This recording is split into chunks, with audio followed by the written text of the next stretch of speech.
الحمدللہ وکفا وسلام علی عبادہ الذین اصطفا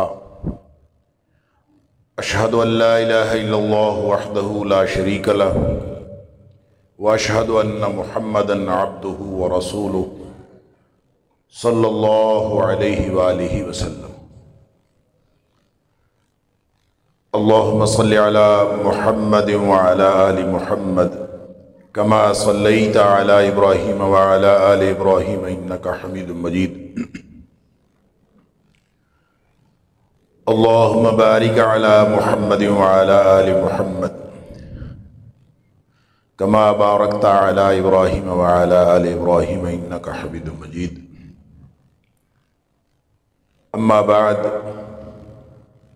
فاعوذ باللہ السمیع العلیم من الشیطان الرجیم من ہمزہ ونفخہ ونفثہ۔ بسم اللہ الرحمن الرحیم۔ وما خلقت الجن والانس الا لیعبدون۔ اور میں نے نہیں پیدا کیا جنوں اور انسانوں کو سوائے اس کے کہ وہ میری عبادت کریں۔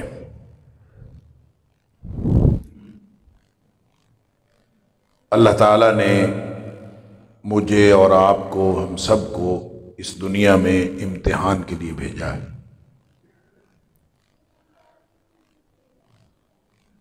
اور جب امتحان ہوتا ہے تو امتحان دینے والے کو کچھ سہولیات دی جاتی، اس کو وقت دیا جاتا ہے۔ ہم دنیا میں دیکھتے ہیں کاغذ قلم کی سہولت ملتی ہے۔ جس نوعیت کا امتحان ہوتا ہے اس نوعیت کی سہولیات اس کو فراہم کرنا ممتحن کے فرائض میں شامل ہوتا ہے۔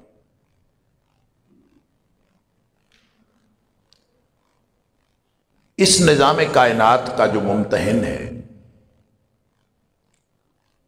اس نے یہ پوری کائنات اس امتحان کی نوعیت کو سامنے رکھ کے ترتیب فرمائی۔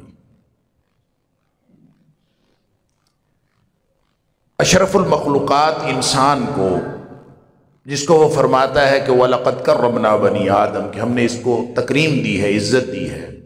لَقَدْ خَلَقْنَا الْإِنسَانَ فِي أَحْسَنِ تَقْوِيمٍ، اس کو بہترین انسان بنا کے اس کو امتحان کی وہ جملہ سہولیات اس طرح سے دیں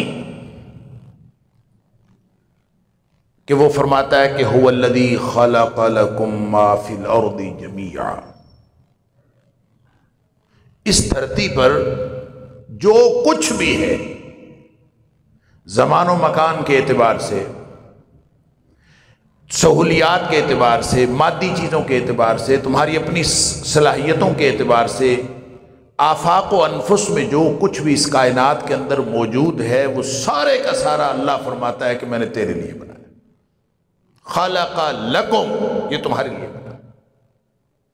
اب اس کائنات میں کیا کچھ ہے اس کو آپ سوچتے جائیے، گنتے جائیے، اللہ نے ہمارے لیے کیا کچھ بنایا۔ اپنے وجود سے آپ آغاز کر لیجئے، میرے وجود کے اندر اللہ نے کیا کیا صلاحیت رکھی، کون کون سی قابلیت رکھی اور کس کس طرح سے رکھی، کتنے انعامات ہیں جو انسان کے اپنے وجود کے اندر انسان ان کو گن نہیں سکتا۔ پھر اس بھری کائنات میں کتنے انعام ہیں اللہ کے، کیا کچھ اللہ نے عطا کیا ہے۔ وہ فرماتا ہے کہ وَإِن تَعُدُّوا نِعْمَةَ اللَّهِ لَا تُحْصُوهَا، تم ان کو گننا شروع کر دو تو اس آج تک انسان کے اندر یہ طاقت نہیں بنی کہ کوئی کیلکولیٹر نہیں بنا، کوئی ایسا سپر کمپیوٹر نہیں بنا کہ وہ اللہ کے انعامات کو گن سکے۔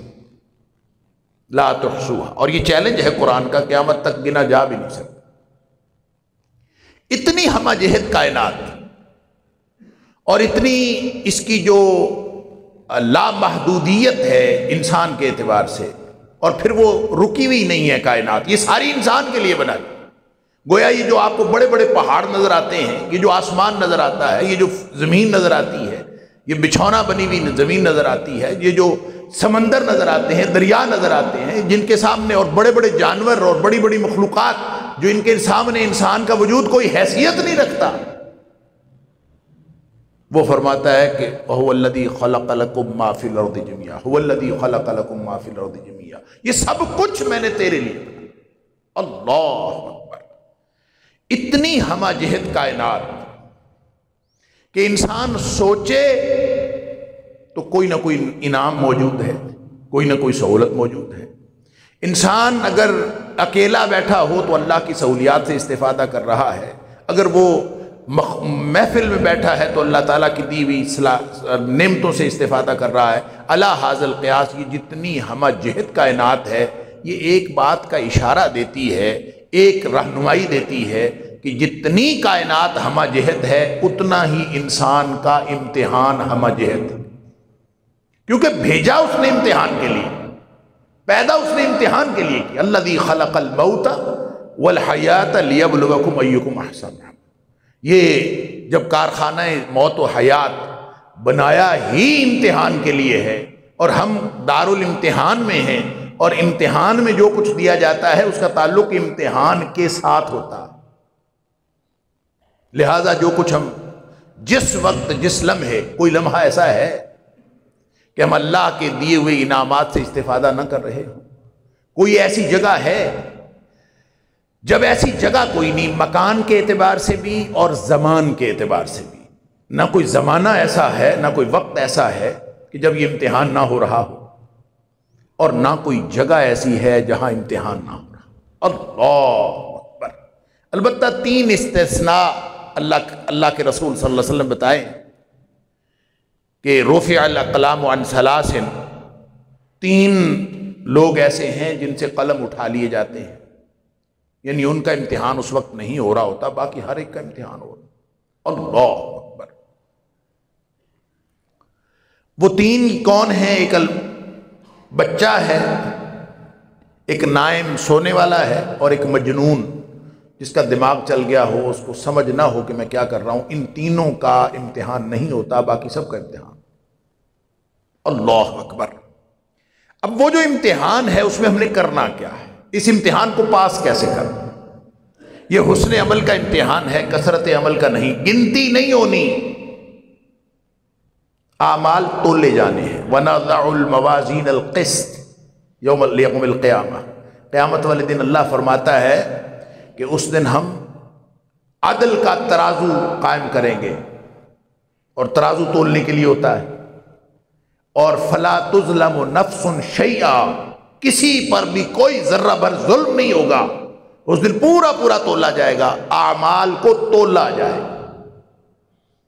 اور امام بخاری علیہ الرحمہ نے جو باب باندھا ہے اس آیت کے تحت، انہوں نے یہی کہا ہے کہ جو بنی آدم کے اعمال ہیں یہ ان کو تولا جائے گا، یوزن، ان کا وزن کیا جائے گا۔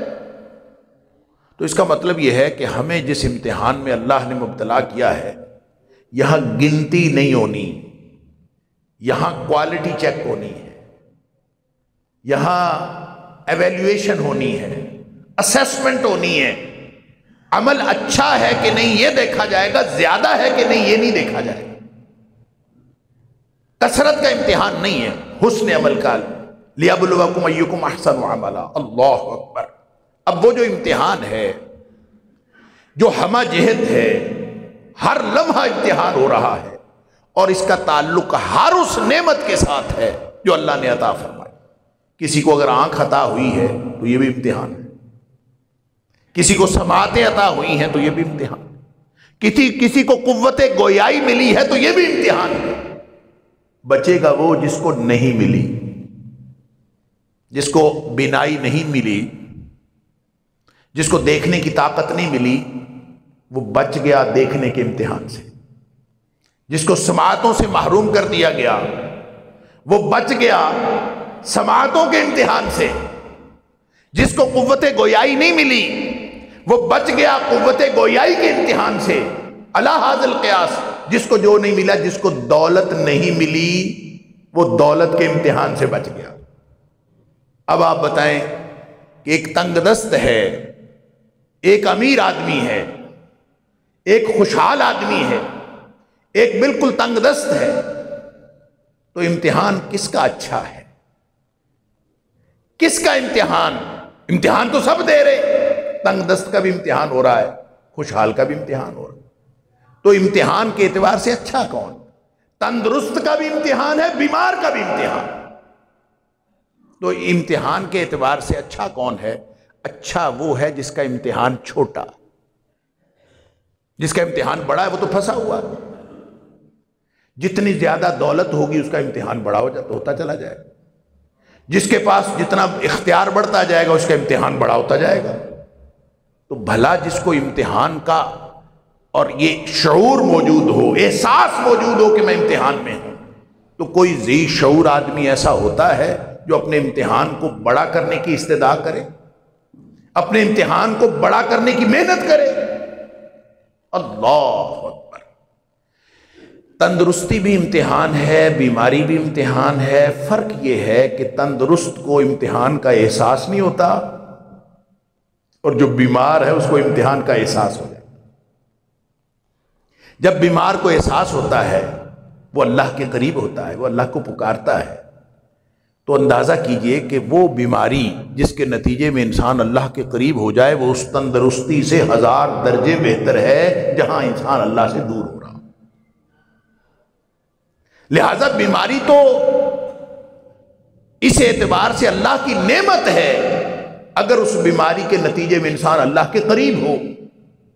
لہذا حالات جس بھی طرح کے ہوں، آپ کو یہ جو خوشحالی ہے، جس کے پاس مادی دنیا نہیں ہوتی، جس کے پاس حالات اس کے دوسروں کے مقابلے میں اچھے نہیں ہوتے، وہ پتہ کیا کرتا ہے؟ وہ دیکھتا ہے اس کو اتنا ملا، اس کو اتنا ملا، اس کو فلاں ملا، اس کو فلاں ملا۔ اللہ قرآن کہتا ہے وَلَا تَمُدَّنَّ عَيْنَيْكَ إِلَىٰ مَا مَتَّعْنَا بِهِ أَزْوَاجًا مِّنْهُمْ زَهْرَةَ الْحَيَاةِ الدُّنْيَا۔ یہ جو ہم نے دنیا کی آرائش کا سامان لوگوں کو دیا ہے، اس کی طرف آنکھیں لمبی کر کر کے نہ دیکھو، ایسے ہی آنکھیں پھاڑ پھاڑ کے دیکھو۔ تمہیں یہ نہیں پتا کہ لِنَفْتِنَهُمْ فِيهِ، یہ جو کچھ ہم نے لوگوں کو دیا ہے یہ بھی امتحان کے لیے دیا ہے۔ لہٰذا اس کو دیکھ کر تو تمہارے دل میں شکر کے جذبات پیدا ہونا چاہیے کہ شکر ہے اللہ نے مجھے اس امتحان میں مبتلا نہیں کیا۔ تم آنکھیں لمبی کر کر کے دیکھتے ہو مجھے کیوں نہیں دیا، یعنی بالکل الٹ ہے۔ وہ اقتدار جس کا نشہ اتنا ہے کہ لوگ مر جاتے ہیں اقتدار حاصل کرنے کے لیے، جس کو معلوم ہو کہ جو ہی میرا اقتدار بڑا ہوگا، جو ہی میرا اختیار بڑا ہوگا، میرا امتحان بڑا ہو جائے گا، تو کوئی ذی شعور وہ لینے کے لیے تیار نہیں ہوتا۔ لہٰذا ہم دیکھتے ہیں کہ جس کو خلافت ملی، صدیق اکبر رضی اللہ تعالیٰ عنہ، عمر فاروق رضی اللہ تعالیٰ عنہ، حتیٰ کہ عمر بن عبدالعزیز رحمت اللہ علیہ، ان کو جب کوئی منصب ملتا تھا روتے تھے کہ یہ ہمیں کیوں ملا، کیوں؟ امتحان کا احساس تھا۔ لہذا اس ہمہ جہت کائنات میں جہاں امتحان ہر وقت جاری ہے، ہمارے ذمے ایک کام لگایا ہے کہ تمہیں کس لیے پیدا کیا ہے؟ ساری کائنات تمہارے لیے ہے۔ هو الذی خلق لکم ما فی الارض جمیعا، یہ سب کچھ تمہارے لیے، تمہیں فیسیلیٹیٹ کیا ہے تاکہ تم اچھے طریقے سے امتحان دے سکو۔ اور تمہارا کام کیا ہے؟ تم نے کیا کرنا ہے؟ تم نے یہ کرنا ہے وما خلقت الجن والانس الا لیعبدون، ساری کائنات تیرے لیے ہے اور تو اللہ کی بندگی کے لیے، تجھے اس لیے پیدا کیا ہے کہ تو اللہ کی غلامی کر، بس، اور کوئی مقصد نہیں زندگی۔ اللہ اکبر۔ رہ گیا یہ کہ انسان سمجھتا ہے کہ میں کماؤں گا، میں کھاؤں گا، میں فلاں کروں گا۔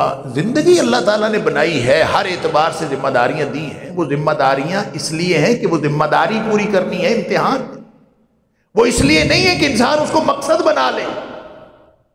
اولاد ملی ہے تو اولاد بھی امتحان ہے، یہ بھی آزمائش ہے۔ جو کچھ ملا ہے، جو کچھ اللہ نے عطا کیا ہے، وہ اللہ نے امتحان کے لیے دیا ہے۔ انسان یہ سمجھتا ہے کہ شاید یہ میرا زندگی کا مقصد ہے، جب یہ مقصد تبدیل کرتا ہے، اپنا مقصد تبدیل کرتا ہے، تو اس وقت دراصل یہ امتحان میں ناکامی کا سامان خود کر رہا ہوتا ہے۔ اللہ فرماتا ہے کہ میں نے یہ کب کہا ہے کہ تم مجھے جا کے کما کے لا کے کھلاؤ؟ وما اريد ان يطعمون، میں نے کب کہا ہے کہ مجھے جاؤ کماؤ اور لا کے مجھے کھلاؤ، کما کے دکھاؤ؟ کہیں فرمایا لا نسألک رزقا، ہم نے کب کہا ہے کہ تم ساری جد و جہد؟ وہ کہتا ہے جی میں تو پیٹ کے لیے کر رہا ہوں. اور ہر شخص کیا نیک کیا بد، کیا پڑھا لکھا کیا ان پڑھ، سب لوگ اسی جد و جہد میں لگے ہوئے کہ مل جائے. کیا مل جائے؟ مقاصد کیا ہے؟ یہ دنیا جو اللہ نے اس امتحان میں کامیابی کے لیے سہولت کے طور پر عطا فرمائی تھی، وہ ہمارا مقصد زندگی بن گیا. یہ ہے وہ فرق. یہ سارا کا سارا امتحان کا فلسفہ الٹ گیا. آپ کو قلم دیا تھا لکھنے کے لیے کہ تاکہ امتحان میں پاس ہو جائے، آپ کو کاغذ دیا تھا، آپ کو کرسی دی تھی بیٹھ کے امتحان میں، آپ کے لیے پنکھا لگا تھا، آپ کو روشنی دی تھی، آپ کو جو کچھ دیا تھا وہ اس لیے دیا تھا کہ آپ اس امتحان میں وہ کارکردگی دکھائیں جس مقصد کے لیے آپ کو پیدا کیا ہے. آپ اس کاغذ کو مقصد بنا لیں، اس قلم کو مقصد بنا لیں، اس کرسی کو مقصد بنا لیں، وہ جو روشنی حاصل ہو رہی ہے اس کو مقصد بنا لیں. تو اس کا مطلب یہ ہے کہ آپ نے تو اللہ کے دیے ہوئے اس نظام کو سمجھا ہی نہیں، آپ نے تو امتحان کا تصور ہی نہیں سمجھا. اگر اللہ دے دے، اگر جس کو امتحان کا تصور سمجھ آ جائے، جس کو یہ امتحان کا نظام سمجھ میں آ جائے، اس کے لیے اس بات سے کوئی فرق نہیں پڑتا کہ اس کو روشنی کتنی ملی ہے اور کتنی نہیں ملی. وہ اندھیرے میں بیٹھا ہے کہ روشنی میں بیٹھا ہے، وہ کرسی پہ بیٹھا ہے کہ چٹائی پہ بیٹھا ہے، وہ بڑی گاڑی میں ہے یا چھوٹی گاڑی میں ہے، اس کے پاس کچھ ہے یا نہیں ہے، وہ جھونپڑی میں رہتا ہے یا بڑے محل میں رہتا ہے، اس کے لیے اس سے کوئی فرق نہیں پڑتا. کیوں؟ اس کی سمجھ میں آ جاتا ہے کہ اگر اللہ نے مجھے کوٹھی دی ہے تو امتحان کے لیے ہے، جھونپڑی دی ہے تو امتحان کے لیے. جب یہ سمجھ آ جائے تو پھر انسان اس کے مطابق، اس امتحان کے مطابق کارکردگی دکھانے کی کوشش کرتا ہے. لہذا تنگ دستی ہو تو بھی کامیاب ہو جاتا ہے، خوشحالی ہو تو بھی کامیاب ہو جاتا ہے. اس لیے نبی اکرم صلی اللہ علیہ وسلم نے فرمایا عجبا لامر المومن، مومن کا معاملہ بڑا عجیب ہے. مومن کون ہوتا ہے؟ جس کو سمجھ آ جاتی ہے، جو مان لیتا ہے اللہ اور اس کے رسول صلی اللہ علیہ وسلم کی باتیں. جس نے مان لیا وہ مومن ہے. اور مومن کا معاملہ پھر کیا ہوتا ہے؟ عجب لامر المومن، مومن کا معاملہ بڑا عجیب ہے. کیا عجیب ہے؟ فرمایا ان امرہ کلہ خیر، مومن کا ہر معاملہ ہر اعتبار سے خیر ہی خیر. وہ اگر خوشحالی میں ہو تو خیر ہے، تنگ دستی میں ہو تو خیر ہے.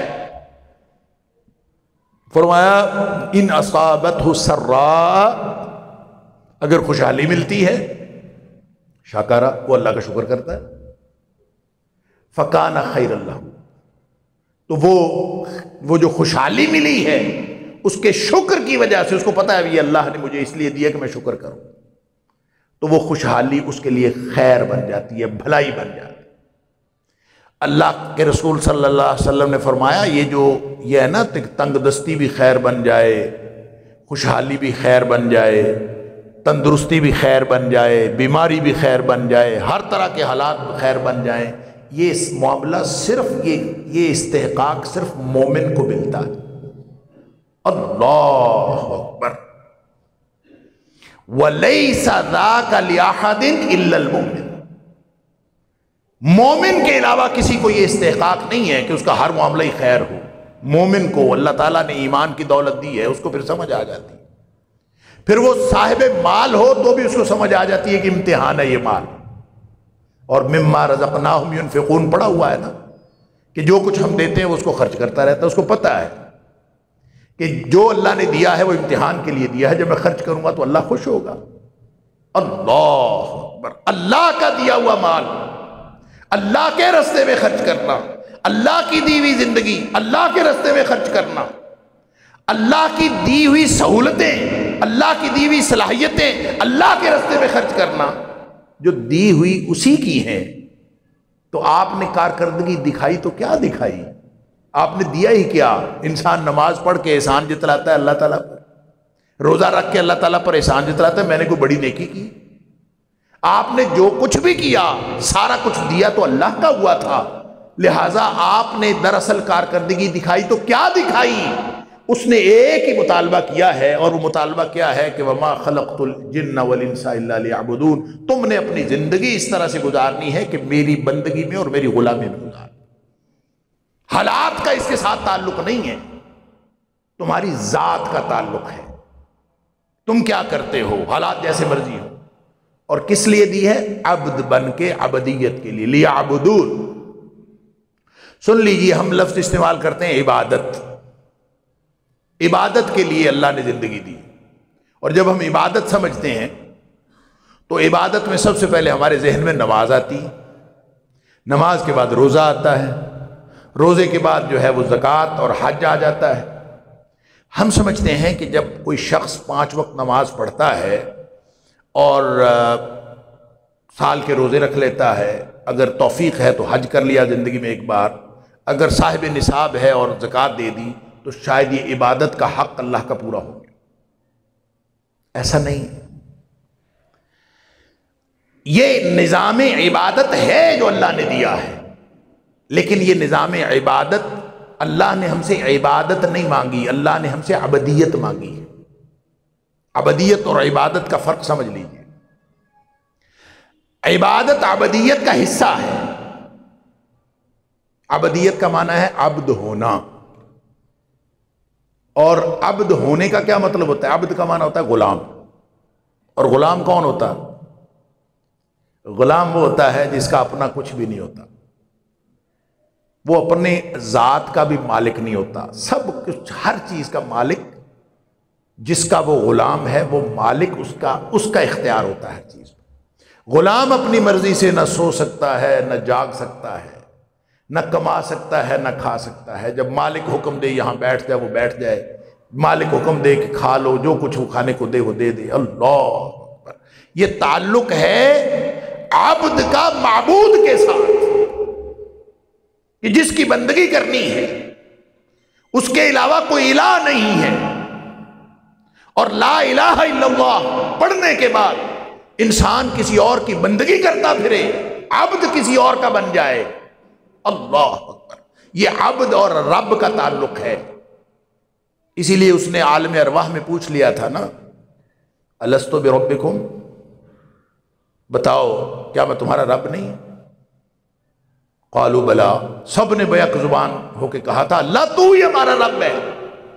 رب وہ ہے، لہذا اللہ نے وہ جو وعدہ ہم نے کیا تھا، میں نے اور آپ نے، ہم سب نے کیا تھا، کس کس کو یاد ہے کہ یہ کیا تھا وعدہ؟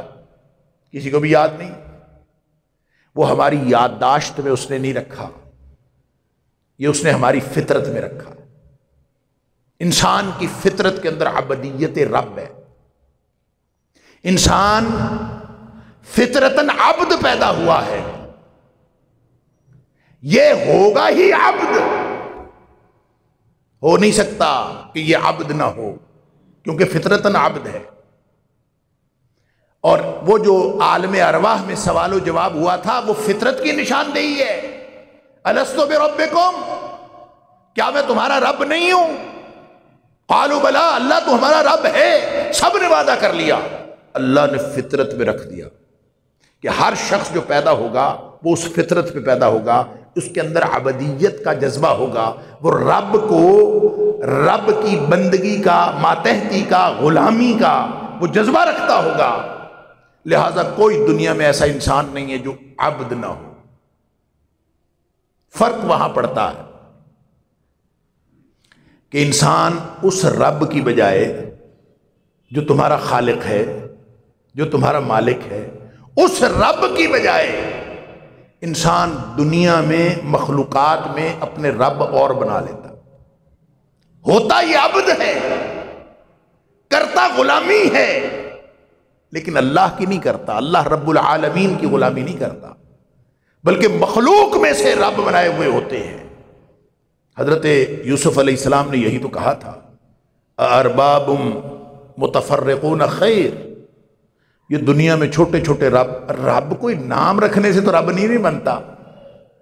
قرآن کہتا ہے ان ہی الا اسماء سمیتموها انتم وآباؤکم، تم اگر کسی چیز کا نام رکھ لو رب تو رب بن جاتا ہے؟ اللہ اکبر! رب پتہ کون ہوتا؟ اللہ اکبر! فرمایا یا ایھا الناس اتقوا ربکم، کائنات کے لوگوں اس اپنے رب سے ڈر جاؤ۔ کون رب؟ الذی خلقکم، جو تمہارا خالق بھی ہے، والذین من قبلکم، تم سے پہلے لوگوں کا بھی خالق ہے، اس سے ڈرو، اس کی اعبدوا ربکم، اس کی بندگی کرو۔ یا ایھا الناس اعبدوا ربکم، اس مالک کی غلامی کرو۔ اس رب کی بندگی کرنی ہے جو خالق ہے، جو اپنے نام رکھے ہوئے رب، وہ رب نہیں ہوتے۔ لیکن انسان کیا ہے کہ اس رب العالمین کو چھوڑ کر وہ کسی کو رب بنا لیتا ہے، کئی زندہ رب، کئی مردہ رب، کوئی ظاہری رب، کوئی مانوی رب، اور اس کی بندگی شروع کر، اس کی غلامی شروع کر۔ اور میں نے عرض کیا کہ عبادت تو ان چند اعمال کا نام ہے جو کرنے سے انسان کے عبادت کا وہ فرض پورا ہوتا ہے، بنیادی فریضہ پورا ہوتا ہے، ایک باٹم لائن ہے، وہ باٹم لائن پوری ہوتی ہے، وگرنہ باقی تو ساری زندگی کی غلامی کا نام ہے۔ اور غلام 24 گھنٹے غلام ہوتا ہے۔ حضرت یوسف علیہ السلام نے فرمایا تھا ارباب متفرقون خیر، یہ مخلوق میں سے اتنے سارے رب بنائے ہوئے ہوں تو کیا وہ بہتر ہو سکتے ہیں؟ کیونکہ رب کے پاس کوئی صلاحیت بھی تو ہونی چاہیے۔ رب وہ ہوتا ہے، رب کا معنی ہوتا ہے مالک، رب کا معنی ہوتا ہے پالنے والا، یہ دونوں معنی۔ اس لیے کہ عربی میں یہ تربیت جو ہے، تربیت بھی ربا یربی سے ہے نا، جس کا معنی ہوتا ہے پالنا، اور عربی میں کہتے ہیں انشاء الشیء حالا فحالا الی حد التمام، کسی چیز کو آپ یوں پروان چڑھائیں کہ اس کو پالتے چلے جائیں کہ وہ اپنے آخری حد کو، تکمیل کو، پرفیکشن کو پہنچ جائے۔ اور اللہ رب العالمین ہے، وہ جہانوں کی ہر چیز کو پالتا ہے، جو کچھ عطا کرتا ہے وہ صرف عطا نہیں کرتا، صرف خالق نہیں ہے، رب بھی ہے، اور رب مالک بھی ہوتا ہے۔ عام طور پہ بھی مالک کے لیے لفظ رب استعمال کر لیا جاتا ہے، اور عربی زبان میں لفظ رب اگر کسی فریز کا حصہ ہو، یعنی مرکب ہو، رب کے ساتھ کوئی اور چیز، کوئی اور لفظ ساتھ ملا ہوا ہو، مرکب توصیفی ہو یا مرکب اضافی ہو، اگر رب کے ساتھ کوئی اضافت کا تعلق اور کسی چیز کا ہو تو اس کا معنی عام مالک ہوتا ہے۔ جیسے رب المال عربی میں استعمال ہوتا ہے، مالک، مال کا رب، مال کا مالک۔ اور وہ جو مشہور ایک قصہ ہے کہ حضرت عبد المطلب جو نبی کریم صلی اللہ علیہ وسلم کے دادا تھے، جب ابرہہ کعبہ ڈھانے کے لیے آیا تھا تو انہوں نے بھی ایک تاریخی جملہ بولا تھا کہ وہ ابرہہ کعبہ ڈھانے کے لیے آیا ہوا تھا اور اس نے پڑاؤ کیا تھا کعبہ کے قریب۔ حضرت عبد المطلب کعبہ کے متولی تھے اور انہوں نے اس کو پیغام بھیجا ابرہہ کو کہ میں تجھ سے ملاقات کرنا چاہتا ہوں۔ تو اس نے کہا ہاں ٹھیک ہے، مل لیجئے۔ تو وہ بڑا خوش ہوا کہ کعبہ کا متولی میرے پاس آ رہا ہے اور وہ میرے سے درخواست کرے گا کہ ہمارا کعبہ نہ ڈھاؤ، کوئی ایسا کرے گا۔ تو اس نے خیر ملاقات کا وقت دیا تو حضرت عبد المطلب نے جا کے اس کو کہا کہ میرے 200 اونٹ جو ہیں نا وہ تیرے کارندوں نے پکڑ لیے ہیں، وہ میرے اونٹ چھوڑ دو۔ وہ بڑا حیران ہوا، میں تمہارا کعبہ ڈھانے کے لیے آیا ہوں، تم اپنے اونٹوں کی بات کر رہے ہو۔ تو اس موقع پر وہ تاریخی جملہ کہا تھا، وہ بہت معروف ہے، کہ انہوں نے کہا تھا انا رب الابل، میں اونٹوں کا مالک ہوں، لہذا مجھے اپنے اونٹوں کا مسئلہ ہے۔ رہ گیا کعبۃ اللہ، بیت اللہ، وللبیت رب، ایک اس کا بھی مالک ہے، یمنعہ، وہ جانے اور اس کا کام جانے، وہ خود تجھے منع کر لے گا، وہ تجھے نمٹ لے گا، اب وہ اس کا مالک۔ میں ہوں اونٹوں کا مالک، میں آیا ہوں اونٹوں کے لیے۔ اللہ اکبر! لہٰذا یہ جو مالک اور ملکیت کا تعلق ہے یہ بڑا ہی دلچسپ ہے، قرآن نے اس پر بڑی خوبصورت مثالیں دی ہیں کہ اگر تم مالک کی ملکیت ہو تو پھر سمجھو مالک پر اعتماد کرو نا۔ رب پر اعتماد کرو۔ فرق وہاں پڑتا ہے کہ انسان فطرتاً عبد ہے، لیکن یہ غلام اللہ کا نہیں بنتا، یہ غیر اللہ کا غلام بن جاتا ہے، اللہ کو چھوڑ کر مخلوق میں سے اپنے رب بنا لیتا ہے۔ جو ہر شخص، لہذا چونکہ فطرتاً عبد ہے، لہذا ہر شخص کسی نہ کسی کا غلام، کوئی پیٹ کا غلام ہے، کوئی وقت کے کسی فرعون کا غلام ہے، کوئی اقتدار کا غلام ہے، کوئی پیسے کا غلام ہے۔ اور جو کہتا ہے نا میں تو بھائی کبھی کسی کی بات نہیں مانتا، میں تو آزاد ہوں، میں اپنی مرضی کرتا ہوں، میں تو کسی کی بات نہیں مانتا، جو یہ کہتا ہے کہ میں کسی کی بات نہیں مانتا، میں تو اپنی مرضی کرتا ہوں، اللہ کا قرآن کہتا ہے ارأیت من اتخذ الہہ ہوا، کیا تو نے ایسا شخص دیکھا جس نے جو اپنی خواہش نفس کا غلام ہے، اس نے اپنی خواہش نفس کو اپنا الہ بنایا ہوا ہے، جو کہتا ہے میری مرضی، میں جو مرضی کروں، وہ دراصل اپنی خواہش کا غلام ہے۔ ہر شخص غلام، تو بچے گا کون؟ اللہ اکبر، بچے گا کون اس غلامی سے؟ سبھی غلام ہیں، اس غلامی سے کون بچے گا؟ غلامی سے وہ بچے گا جو باقی سب لوگوں کو، ہر چیز کو، مخلوق کو اس کی غلامی کرنے کی بجائے، اس کو رب سمجھنے کی بجائے رب العالمین کا غلام بن جائے۔ اللہ اکبر۔ اس لیے وہ اقبال نے کہا تھا وہ ایک سجدہ جسے تو گراں سمجھتا ہے، ہزار سجدے سے دیتا ہے آدمی کو نجات، وگرنہ تو یہ در در پہ جھکتا رہے گا، کبھی کسی کے آگے کبھی کسی کے آگے۔ بچے گا وہ، آزاد وہ ہوگا جو ایک اللہ کا غلام بن جائے گا۔ اس لیے وہ فرماتا ہے وما خلقت الجن والانس الا لیعبدون، میں نے اس لیے پیدا کیا ہے کہ تم میری بندگی کرو۔ اور رزق کا معاملہ نہیں ہے، ان اللہ هو الرزاق ذو القوۃ المتین، وہ یہ نہیں مانگتا کہ کما کے لاؤ، وہ یہ کہتا ہے کہ جس طرح کے حالات ہیں، کما رہے ہو تو بھی اللہ کی غلامی کا خیال رکھو، جو اس نے حرام اور حلال کی حدود لگائی ہیں، حرام کی طرف نہیں جانا، صرف حلال میں رہنا ہے۔ عبادت کر رہے ہو، اپنی معیشت ٹھیک کر رہے ہو، اپنی سیاست کر رہے ہو، اپنی معاشرت کر رہے ہو، لوگوں سے تعلقات بنائے ہوئے ہیں، ماں باپ کی محبت ہے، میاں بیوی کی محبت ہے، بچوں کے ساتھ محبت ہے، جو کچھ کرنا ہے کرو، لیکن اللہ کے لیے کرو۔ تو سنا ہے نا کہ نبی کریم صلی اللہ علیہ وسلم فرمایا ثلاث من کن فیہ وجد حلاوت الایمان، جس کے اندر تین باتیں ہوں نا، اس کو ایمان کی لذت محسوس ہوتی، ایمان کا ذائقہ، ایمان کی مٹھاس، ایمان کی شیرینی اس کو پتہ چلتی ہے، جس میں تین باتیں آ۔ وہ تین باتیں کیا ہیں؟ فرمایا اصل میں ایک ہی بات ہے، تینوں باتیں ایک ہی چیز کے تین پہلو ہیں۔ فرمایا وہ اس میں پہلی بات یہ ہے کہ ان یکون اللہ ورسولہ احب الیہ مما سواہما، پہلی بات یہ ہے کہ اللہ اور اس کا رسول صلی اللہ علیہ وسلم دنیا و ما فیہا سے اس کو زیادہ پیارے ہو جائے، کوئی اور چیز اتنی پیاری نہ ہو جتنا اللہ اور اس کے رسول صلی اللہ علیہ وسلم کا حکم پیارا۔ اگر یہ ہو تو پھر انسان کو ایمان کی لذت محسوس ہونا شروع ہو۔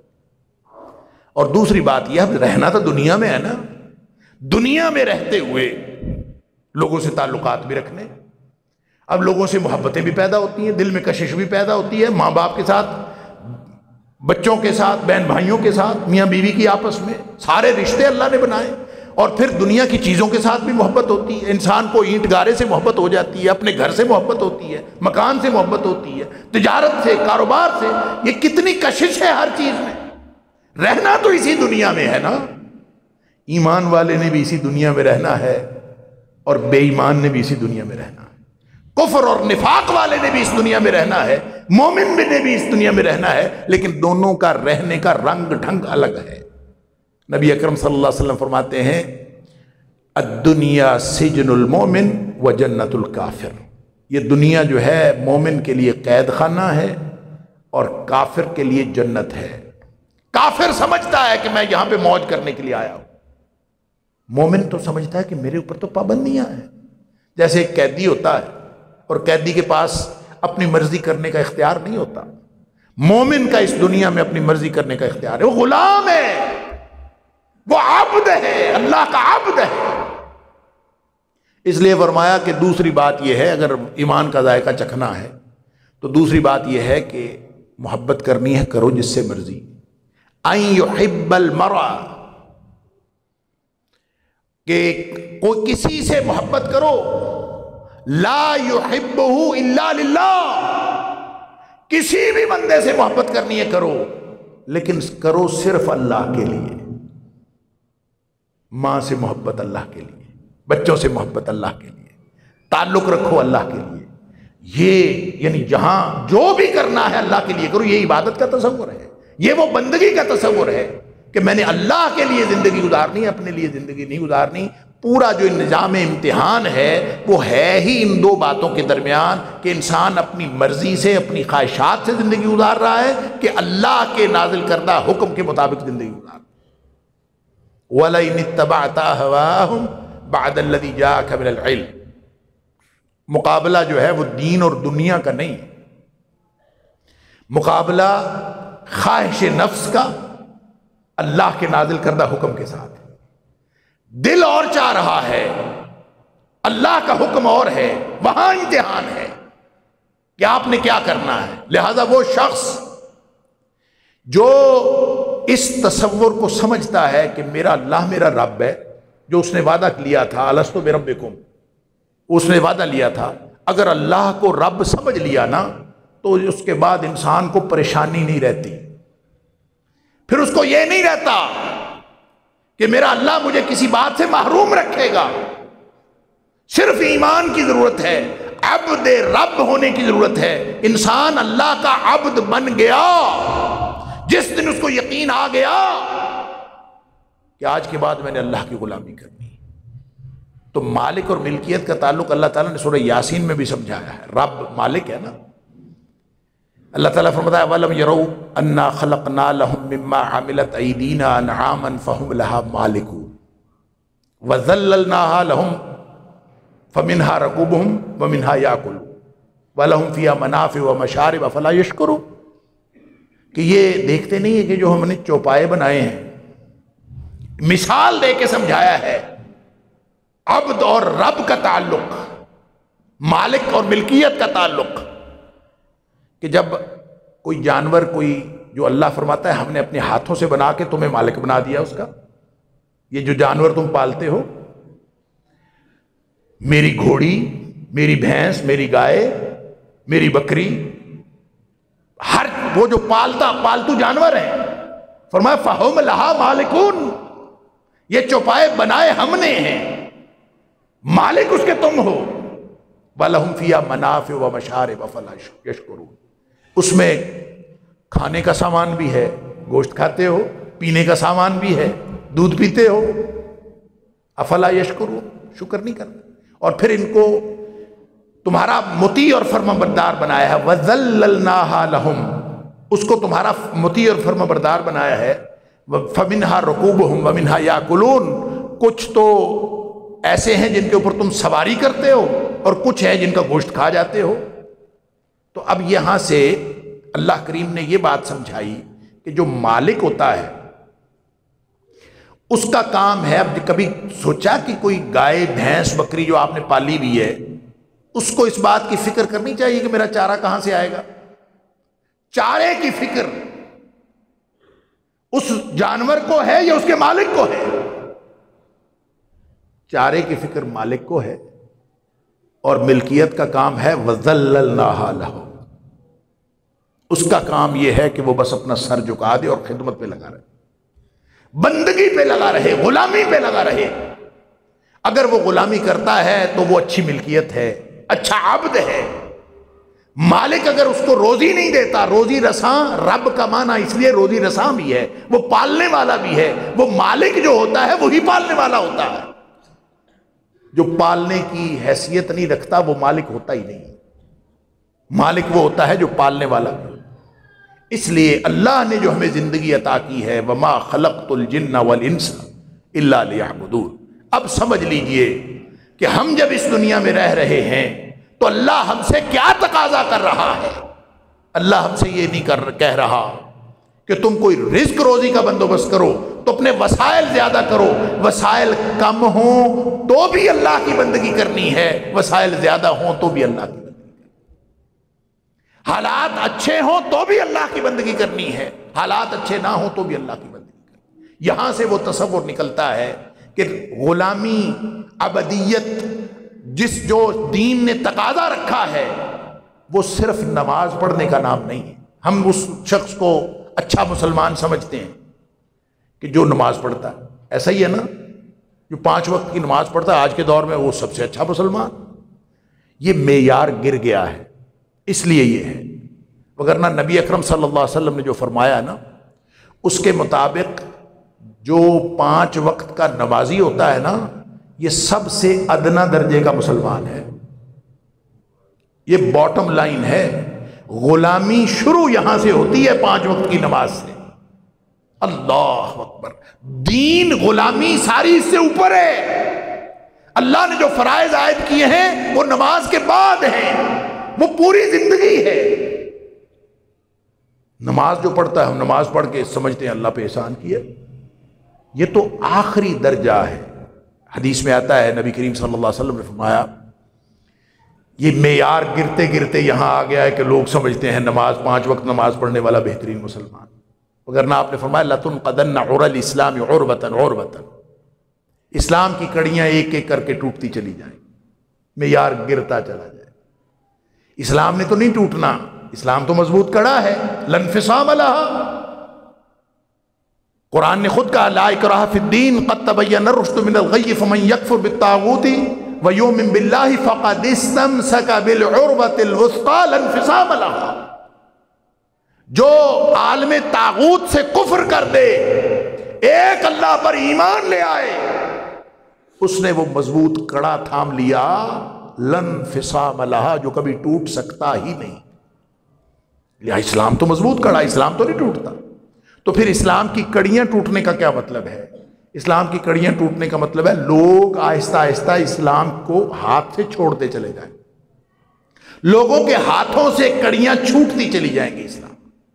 پھر نبی کریم صلی اللہ علیہ وسلم فرمایا فَلَمَّا انْتَقَضَتْ عُرْوَةٌ، جب ایک کڑی کسی کے یعنی ایک کڑی ٹوٹے گی، کیا مطلب کہ کوئی ایک کڑی لوگوں کے ہاتھ سے چھوٹے گی، تشبث الناس باللتی تلیہا، لوگ اس سے نیچے والی کڑی کو پکڑ لیں، معیار آہستہ آہستہ گرتا چلا۔ اسلام کی کڑیاں ٹوٹتی چلی جائیں گی، گویا لوگ اللہ کے دین کو چھوڑتے چلے۔ پھر آپ نے فرمایا اولہن نقضا الحکم وآخرہن الصلاۃ، جو سب سے پہلی کڑی ٹوٹے گی نا، جو معیار گرنا شروع ہوگا، تو فرمایا جو پہلی کڑی ٹوٹے گی وہ یہ کہ پوری دنیا پر، پورے معاشرے پر قانون اللہ کی بجائے غیر اللہ کا آ جائے۔ جب کسی معاشرے میں قانون اللہ کی بجائے غیر اللہ کا آ جائے، سمجھ لیجئے اسلام کی پہلی کڑی ٹوٹ گئی۔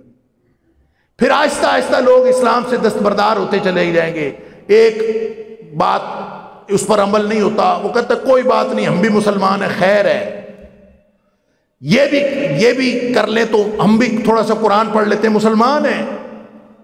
آہستہ آہستہ آہستہ آہستہ کڑیاں ٹوٹتی چلی گئیں، اور نتیجہ کیا نکلا؟ فرمایا وآخرہن الصلاۃ، آخری کڑی 5 وقت کی نماز ہے۔ اگر 5 وقت کی نماز بھی ہاتھ سے چھوٹ گئی نا، 5 وقت کی نماز ختم ہو گئی، تو اس کا اللہ کے دین کے ساتھ بھی کوئی تعلق نہیں اور اللہ کی ابدیت کے ساتھ بھی کوئی تعلق نہیں۔ وہ حدیث آپ نے سنی ہوگی کہ بین العبد والکفر ترک الصلاۃ، آدمی عبد کے درمیان اور کفر کے درمیان نماز کا چھوڑنا ہے۔ نماز گویا پڑھ رہا ہے، اس لیے میں اکثر عرض کیا کرتا ہوں کہ یہ جو نماز ہے یہ تو رجسٹر حاضری ہے اللہ کے غلاموں کا۔ 5 وقت حاضری لگ رہی ہے، نام شامل ہے عبد، اور جس دن یہ حاضری ختم ہو گئی تو نام خارج ہو جائے گا، اور نام خارج ہو گیا تو وہ اللہ کی غلاموں کی فہرست میں شامل ہی نہیں رہا۔ اس لیے فرمایا بین العبد، یہ نہیں فرمایا بین الاسلام والکفر ترک الصلاۃ، بین العبد والکفر ترک الصلاۃ۔ انسان کے عبد ہونے میں اللہ کی عبدیت میں اور اس کے کفر میں چلے جانے کے درمیان میں نماز ہے. اگر نماز اس نے چھوڑ دی تو پھر تو کچھ بھی نہیں بچا، سارا کچھ ہی ختم ہو گیا، وہ عبدیت کے دائرے سے ویسے ہی باہر نہیں. ابتدائی اور باٹم لائن یہ ہے کہ وہ کم از کم 5 وقت کی نماز پڑھتا ہو. باقی سارا جو عبدیت کا تقاضا ہے، غلامی کا تقاضا ہے، وہ اس کے بعد ہے کہ پوری زندگی اللہ کی مرضی سے گزر رہی. ان السمع والبصر والفؤاد کل اولئک کان عنہ مسئولا. یہ جو آنکھیں جو کچھ دیکھ رہی ہیں اس کے بارے میں بھی پوچھا جائے گا، سماعتیں جو کچھ سن رہی ہیں اس کے بارے میں بھی پوچھا جائے گا، حتیٰ کہ دل میں جو کچھ وہ سوچ رہا ہے اس کے بارے میں بھی سوال کیا جائے گا. کیا ہر چیز کی حفاظت کرنی ہے، ہر لمحہ حفاظت کرنی ہے. اللہ حد ہے نا، اپنے آپ کو عبدیت کی حد میں رکھنا ہے. ایک تصور ہے اسلام کا، میں یہ آخری حدیث عرض کر کے اپنی بات مکمل کرتا ہوں، وقت کافی ہو گیا. نبی اکرم صلی اللہ علیہ وسلم نے ایک تصور دیا ہے اور قرآن میں بھی ہے. ایک فحش کا تصور ہے اور ایک حیا کا تصور. ویسے تو فحش بے حیائی کو کہتے ہیں، تو فحش جو ہے یہ اس کو لغوی معنی اس کے ہیں حد سے آگے بڑھ جانا. حیا کا معنی ہے اپنے آپ کو حد کے اندر رکھنا. لہذا جو اپنے آپ کو اللہ کی بندگی کی حد کے اندر رکھتا ہے وہ باحیا ہے. اس کو حدود کا علم ہے، وہ سمجھتا ہے کہ میں نے اس سے آگے نہیں جانا، میں نے اس سے آگے نہیں جانا. اللہ اکبر. اور جس نے اپنے آپ کو اللہ کی عبدیت کی حد کے اندر رکھا، اس کا مطلب ہے کہ اس نے اپنے آپ کو حیا کا عادی بنایا. اور جس نے اس حد سے باہر قدم رکھ دیا، پتہ ہے یہاں اللہ اور اس کے رسول صلی اللہ علیہ وسلم کی لگائی ہوئی حد آ گئی، میں اس سے آگے نہیں جا سکتا. چاہے وہ سماعتوں کی حد ہے، چاہے بصارتوں کی حد ہے، وہ عمل کی حد ہے، کوئی ذاتی عمل ہے، کوئی انفرادی عمل ہے، کوئی بھی ہے، حد آ گئی، اللہ اور اس کے رسول صلی اللہ علیہ وسلم کا حکم آ گیا. لیکن وہ اس سے نکل جاتا ہے. جب اس سے نکل گیا نا تو پھر کوئی حد باقی نہیں رہتی. اس لیے نبی کریم صلی اللہ علیہ وسلم فرمایا اذا لم تستحی فاصنع ما شئت. جب حیا باقی نہیں رہی تیرے اندر تو پھر جو مرضی کرتا، پھر بے حیا ہو گیا آدمی تو جہاں مرضی چلتا ہے.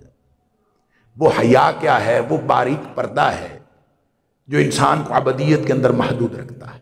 اور جس کو یہ سمجھ آ جائے کہ میں اللہ کا غلام ہوں، اللہ کا عبد ہوں، میں آزاد نہیں ہوں اس دنیا میں، میری سوچوں کا بھی امتحان ہے، میری سوچوں کے بارے میں بھی سوال ہوگا. یہ جو ہم عام طور پہ سوچتے ہیں نا کہ سوچ کے بارے میں تو امتحان نہیں ہونا، کیونکہ صحابی نے پوچھا تھا کہ اللہ کے رسول صلی اللہ علیہ وسلم خیالات تو عجیب و غریب آ جاتے ہیں. تو آپ نے فرمایا تھا جو خیالات جو آتے ہیں جب تک انسان عمل نہ کرے اس کے بارے میں پوچھا نہیں جائے گا. ہم نے اس کا مطلب یہ سمجھا کہ جو مرضی سوچتے رہو کوئی امتحان نہیں ہوگا. نہیں، ان السمع والبصر والفؤاد، جس طرح آنکھوں کا امتحان ہے، کانوں کا امتحان ہے، اسی طرح دل کا بھی امتحان ہے. کل اولئک کان عنہ مسئولا، ہر ایک کے بارے میں پوچھا جائے گا. یا پھر فرمایا وَإِن تُبْدُوا مَا فِي أَنفُسِكُمْ أَوْ تُخْفُوهُ يُحَاسِبْكُم بِهِ اللَّهُ. تمہارے دلوں میں جو کچھ ہے چاہے چھپاؤ چاہے ظاہر کرو، حساب تو اللہ لے گا. یحاسب، اس کا بھی حساب لے. فرق کیا ہے؟ فرق سمجھ لیجئے. ایک وہ سوچ ہے، ایک وہ خیال ہے جو غیر ارادی طور پر آتا ہے، آ کے چلا جاتا ہے. ایک وہ خیال ہے جو انسان جان بوجھ کے سوچتا ہے، ارادی طور پر سوچتا ہے، سوچ کے اس سے لطف اٹھاتا ہے. یہ جو ارادی طور پر کرتا ہے اس پہ گرفت ہے، اور جو غیر ارادی طور پر آیا اور چلا گیا، انسان نے جھٹک دیا، اس پہ گرفت نہیں. وگرنہ ہر چیز کے بارے میں پوچھا جائے گا. تو نبی اکرم صلی اللہ علیہ وسلم نے ایک دن ارشاد فرمایا استحیوا من اللہ حق الحیا.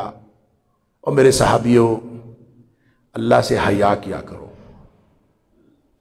جس طرح اللہ سے حیا کرنے کا حق ہے. اللہ اکبر. صحابہ حیران ہو گئے، اللہ سے حیا. اب دیکھیں کیونکہ حیا مختلف معنوں میں ہے. یہاں مطلب تھا کہ آپ اللہ کی لگائی ہوئی حدود کے اندر رہو، باہر نکلنے کی کوشش نہ کرو. جو اللہ سے حیا کرنے کا حق ہے اس حق کو پورا کرو. صحابہ نے کہا انا لنستحیی من اللہ، الحمدللہ ہم اللہ سے شرم تو کرتے ہیں. ہر شخص کو اللہ کی کوئی نہ کوئی شرم تو ہوتی. نبی کریم صلی اللہ علیہ وسلم نہیں، میرا یہ مطلب نہیں۔ آپ نے وضاحت فرمائی کیا ہے اس کا مطلب، اللہ سے حیا کرنے کا کیا مطلب؟ آپ نے فرمایا من استحیا من اللہ حق الحیا، جو اللہ سے اس طرح کا حیا کرنا چاہے، اس طرح کی شرم کرنا چاہے، اس طرح کی حیا کو ملحوظ رکھنا چاہے، تقاضے کو جو اللہ کا حق ہے، اس کو چاہیے فَلْيَحْفَظِ الرَّأْسَ وَمَا وَعَا وَلْيَحْفَظِ الْبَطْنَ وَمَا هَوَا۔ پھر اس کو چاہیے کہ جو خواہشات پیدا ہوتی ہیں اپنے پیٹ کی بھی حفاظت کرے اور خواہشات کی بھی حفاظت کرے، اپنے سر کی بھی حفاظت کرے اور سر کی سوچوں کی بھی حفاظت کرے۔ اور اگر یہ اس طرح سے کرے وَمَنْ أَرَادَ الْآخِرَةَ، اور جس کا ارادہ ہو کہ میں آخرت میں اللہ تعالیٰ سے اجر لوں گا اس بندگی اور غلامی کے بدلے میں، ترک زینت الدنیا، اس کو چاہیے کہ وہ دنیاوی مال و متاع کو اپنا مقصد زندگی نہ بنائے، استعمال کرے اس کو، مقصد زندگی نہ بنائے۔ پھر نبی کریم صلی اللہ علیہ وسلم نے فرمایا من فعل ذلک، جس نے زندگی اس طرح سے گزاری، فقد استحیا من اللہ حق الحیا، اس نے دراصل اللہ سے اس طرح حیا کی جس طرح اللہ سے حیا کرنے کا حق۔ لہٰذا میں اور آپ ہم سب آج اللہ سے وعدہ کر لیں کہ اللہ، ہم تو ساری زندگی بڑی اپنی من مرضیاں کرتے رہے، کبھی کدھر گئے کبھی کدھر گئے، جو دل کیا، جو مزاج یار میں آئے، اپنی جسم کو اپنی مرضی سے استعمال کرتے رہے، اپنے گھر کو اپنی مرضی سے استعمال کرتے رہے، اپنے وقت کو اپنی مرضی سے استعمال کرتے رہے، ہمارا حق نہیں تھا۔ اللہ آج ہم یہاں مسجد میں بیٹھے ہوئے تجھ سے وعدہ کرتے، تو ہمارے گزشتہ زندگی کے گناہ معاف کر دے، تو معاف کرنے والا ہے۔ آج اس لمحے سے پہلے جو کچھ ہم نے غلط کیا، اللہ تو ہم سب کو معاف فرما۔ اور اللہ تجھ سے وعدہ کرتے ہیں کہ آج کے بعد خالص تیرے غلام بن کر زندگی گزاریں گے اور تیرے حکم کے مطابق زندگی گزاریں گے، تیرے نبی کریم صلی اللہ علیہ وسلم کی سنت کے مطابق زندگی گزاریں گے۔